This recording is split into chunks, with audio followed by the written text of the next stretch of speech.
अस्सलाम वालेकुम वरहमतुल्लाहि व बारकातु। या जल জালাল ওয়াল ইকরাম, ডেইলি কায়সার নিউজ থেকে আমি শাহজাদা কায়সার। আজ 18 অক্টোবর 2020-25।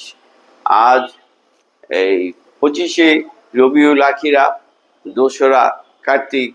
আপনাদের শুভেচ্ছা ও স্বাগত জানাই। আজকের বিশেষ সংবাদ হলো বাংলাদেশে এই এয়ারপোর্টের এয়ার কার্গো এখানে ভয়াবহ অগ্নিকাণ্ড হচ্ছে কেমিক্যাল গোডাউন থেকে। এতে আমরা দেশবাসী আতঙ্কিত। মানে এখন আমাদের নাগরিক সভ্যতা হিসাবে আমাদেরকে অনেক জিনিস ভাবতে হবে। কারণ বাসা বাড়িতে নতুন কোনো লোক আসলে, অপরিচিত লোক আসলে আমাদেরকে ভাবতে হবে। কারণ এই ধরনের যদি অগ্নিকাণ্ড বা মানে দুর্ঘটনা আরো হয়, তাহলে আমাদের জন্য ভবিষ্যতে অন্ধকার নেমে আসবে। কারণ দেখা যাচ্ছে আমাদের জিও পলিটিক্সের কারণে আমরা ভয়াবহ চিন্তিত, আতঙ্কিত।